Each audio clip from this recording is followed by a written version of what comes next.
Take a look here at the amazing event, the Lapiplasty Pickleball World Championships. It is semi-final Saturday.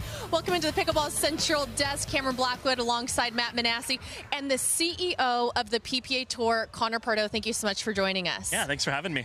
Last year it was an epic event. We had a huge celebrity. This year, I think bigger, better. I would like to know what changes you guys talked about last year and brought into this year to make it even better. Yeah, I mean, look, anytime you have a first event, you don't know what you don't know until you get here and it gets going. One of the major challenges last year was, like the rain we had yesterday, we actually had that a couple days before. So like the loading something like this in, like I don't think people realize here there's usually 30 pickleball courts, but now there's 80. There's a grandstand that we bring in that sits 2,000 people. And so working around in the mud was obviously tough, and we'd never done it before. So I think one, being able to see all the good activations and the things that worked really well last year and trying to do those again and plus them up. And then a few of the challenges we had last year, like we didn't think that we were going to have the volume we had. So the volume, you know, there's things, when you think about volume, what are problems that you might have? Well, one's parking, trying to get people here. I think the shuttle process has actually worked out really great with the college next door. And then two, bathrooms, internet. We just weren't expecting the amount of draw that we'd actually have here, so we were well prepared this year. I want to talk about the youth movement, obviously on the PPA Tour itself with CJ Klinger, Kwang Duong, but then PPA juniors. You have the ball kids out there that can look up to these pros. How important is it for the juniors to get involved in the sport and the PPA's role in that? Yeah, I think for us, like we've always thought that the junior aspect of things was going to be important as we try to grow the game of pickleball. But I guess we just look at the PPA Tour right now and even Major League Pickleball, you see that there's some stars that are now starting to really emerge. You think of a Hayden Patriquin, a CJ Klinger, a Gabe Tardeo, and these are the guys that are pushing the old guards, some of these guys that have been here a long time. And a lot of these guys, they played pickleball from the beginning. I remember watching Hayden when I actually started the PPA Tour in 2020.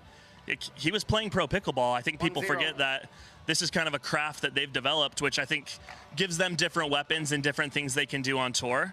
I guess peeling the onion back a little bit further, the junior PPA Tour is something we've really focused on this year, and we think that we really think that having a pathway for kids to be able to come in and play very competitive as juniors and be able to look up and play where the pros play and look at some of these players and be able to learn from them is something awesome. I mean, 155 juniors playing here at the World Championships. Incredible. It's pretty cool. A few years ago, pickleball was really just an American sport. Now it's in a ton of countries. It's global. Obviously, PPA is going global. PPA Australia in January. Talk about that a little bit.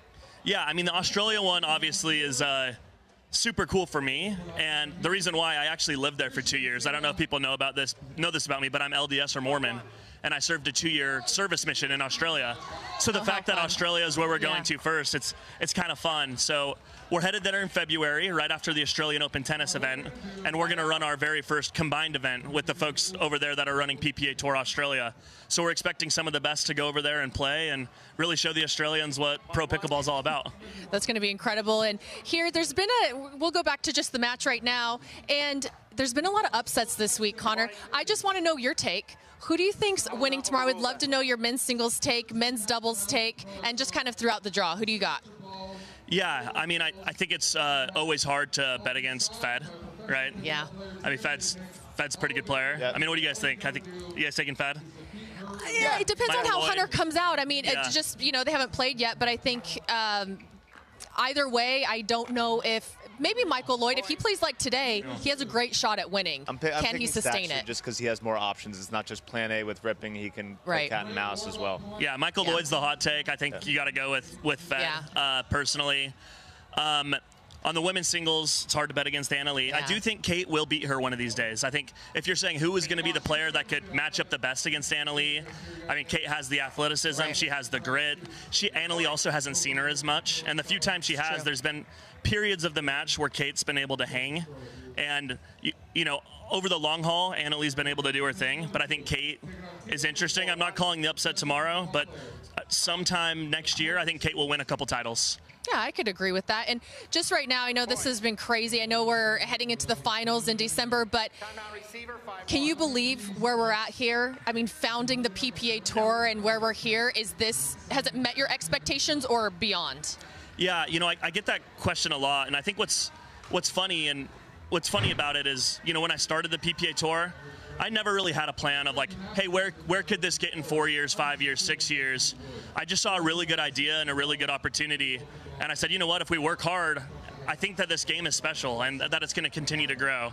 And I don't really think it's what necessarily we've done. I think we've been able to speed it up. Like our partners at Pickleball TV and Tennis Channel, the team owners on Major League Pickleball, Tom Dundon, all the hard work from a lot of my high school buddies that work here as well, and also you guys and the pros and everybody. I think we've done a good job speeding it up, but pickleball is going to grow either way. Right. And so our job is we're part of something that's really special. Let's do our part and try to get it to grow. The only thing I've ever comped it to is I remember after my first year scrolling through Google, kind of looking at different sports leagues, and I saw the AVP and I said, I want to be bigger than that. We're definitely bigger than that. We're way bigger than that. We've surpassed that. Now we're just going to try to take this thing to the moon. Wow. Well, I just want to say on behalf of us, the players, everyone, thank you for what you've done with this sport, because we wouldn't be here without you. So thank you, Connor Pardoe, the CEO. We appreciate it. Thanks, guys. We're going to get right back down to action. Salome Davidze, Kate Fahey in an epic matchup here. Who's going to face off against Anna Lee